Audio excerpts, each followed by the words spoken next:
किपरो के रमजान टाउन में कायम कुबर हाउस पर फैज मोहम्मद कुबर की जानिब से महफिल मिलाद का अजीमुशान प्रोग्राम मुनक्कद किया गया। महफिल मिलाद में मशहूर नात ख्वानों ने हजूर की शान में नात के नजराने पेश किए। महफिल मिलाद से मुफ्ती अहमद अली सिकंदरी और मीरपुर खास से आए हुए मौलाना हयात नक्शबंदी ने खसूसी किताब किया और दोनों जहानों के सरदार आकाए दो जहां हजरत मोहम्मद मुस्तफ़ा सल्लल्लाहु अलैहि वसल्लम की सीरत पर रोशनी डाली। नबी करीम अलैहिस्सलातु वस्सलाम जी मीलाद जे सिलसिले में जेका बि अल्लाह रसूल खे ख़ुशि करण ऐं राज़ी करण वारी ॻाल्हि कई हुजे त कजे। लंगर तक़सीम कजे, रोशनियूं कजनि, घरनि ते झंडा हणजनि, मीलाद जूं महफ़िलूं कजनि, नात ख़्वानी कजे।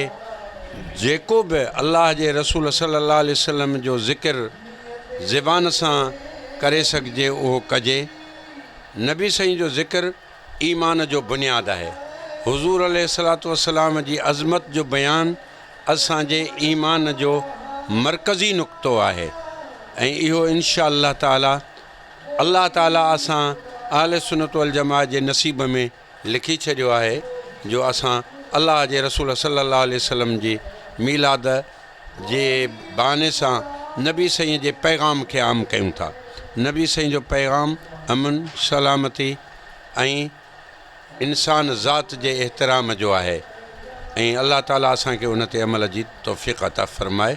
रबीउल अव्वल शरीफ़ जो जीअं जो चंड बीहंदो आहे, आशिक़नि जे ईमान में ताज़गी ईंदी आहे। अल्लाह जे हबीब जो ज़िक्र ख़ुदा पाण बुलंद फ़रमायो, वरफ़ाना लक ज़िक्रक, हबीब सां तव्हांजो ज़िक्र बुलंद कयो आहे। केॾो बुलंद कयो आहे, बुलंद करण वारो ख़ालिक ॼाणे ऐं जंहिंजो शान आहे ज़िक्र उहो महबूब ॼाणे। हिन मीलाद जे महीने में दुरूद घणो पढ़ियो वञे।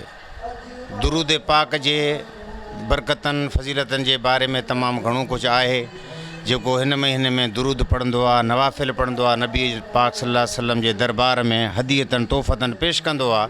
उन्हनि आशिक़नि उन उम्मतनि खे अल्लाह जो हबीब पंहिंजो दीदार ख़्वाब में कराईंदो आहे ऐं जन्नत जूं बिशारतूं इनायत फ़रमाईंदो आहे। हिन नबी पाक सल्लल्लाहु अलैहि वसल्लम जी उसवे हसन जे पैगाम खे, निमाज़ जे पैगाम खे, दीन जे पैगाम खे, मुस्तफ़ा जे पैगाम खे मीलाद जे प्रोग्रामनि जे तवसुल सां अवामुन्नास ताईं पहुचाए असां अल्लाह जे हबीब खे राज़ी करण जी नियत कंदा आहियूं। ऐं इहो बि आहे इन्नमल आमालु बिन्नियात, नियतनि जो आमाल जो दारो मदार नियतनि ते आहे। ही रबीउल अव्वल शरीफ़ जो महीनो दर हक़ीक़त नबी पाक अलैहिस्सलातु वस्सलाम जे विलादत बासादत जो महीनो आहे। अल्लाह जल्ल शानहू क़ुरान करीम में नबी करीम अलैहिस्सलातु वस्सलाम जे बारे में इरशाद फ़रमायो, वरफ़अना लक ज़िक्रक, ए हबीब अलैहिस्सलातु वस्सलाम असां तुंहिंजे ज़िक्र खे, तुंहिंजे शान खे, तुंहिंजे अज़मत खे बुलंद करे छॾियो आहे। अल्लाह ताला जे इन इरशाद जे मुताबिक़ अहले सुन्नत वल जमाअत वारा नबी करीम अलैहिस्सलातु वस्सलाम जे शान अज़मत के हिन महीने में ख़ुसूसी तौर ते मीलादुन नबी जे प्रोग्रामनि ज़रिए आवाम ताईं पहुचाईंदा आहिनि। साईं हीअ असांजे मुसलमाननि जो जेको आहे भलारो महीनो आहे, हीअ असांजे नबीअ जी आमद जो महीनो आहे। हिन में असां हद खां वधीक जेका आहे ख़ुशी कंदा आहियूं।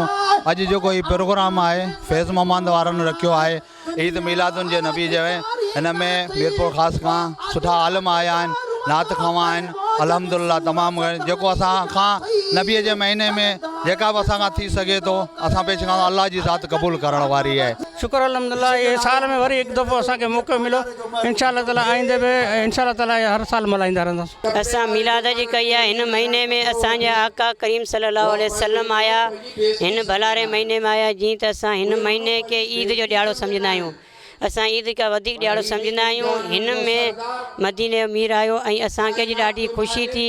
इन ख़ुशी में असांजी मिलाद कई आहे, घर खे सजायो आहे। माशाल्लाह असां जेको आहे प्यारे आका सल्लल्लाहु अलैहि वसल्लम जी जेको शान में हर साल मिलाद मल्हाईंदा आहियूं, मल्हाईंदा अचूं पिया, इंशाल्लाह मल्हाईंदा ई रहंदासीं हमेशह, छो त ही प्यारो आका सल्लल्लाहु अलैहि वसल्लम आयो इन दुनिया में, त उनजे सदके जेको ही अल्लाह ताला जेका ही दुनिया ठाही आहे, क़ुर पाक नाज़िल कयो नबी पाक सल्लल्लाहु अलैहि वसल्लम जे, त असां मुसलमाननि ते फ़र्ज़ु आहे प्यारे आका सल्लल्लाहु अलैहि वसल्लम जी शान में असांखे मिलाद मल्हाइणु घुरिजे। इहो हर मुसलमान जो फ़र्ज़ु आहे त नबी करीम सल्लल्लाहु अलैहि वसल्लम जी आमद जी ख़ुशी में असांखे मिलाद मल्हाइणु घुरिजे हमेशह। माशाल्लाह ही 12 रबीउल अव्वल जो जेको महीनो आहे, ही पूरो महीनो ई जशन जो आहे, ख़ुशियुनि जो आहे, छो त हिन में आका सरवरे कौनैन सल्लल्लाहु अलैहि वसल्लम जी आमद थी आहे ऐं असां बि नात पढ़ी आहे। ऐं फ़क़ीर माशूक़ अली निहायती थोराए थो आहियां अवामी न्यूज़ वारनि जो। ज़मीं मेली नहीं होती, ज़मन मेला नहीं होता, ज़मीं मेली नहीं होती, ज़मन मेला नहीं होता,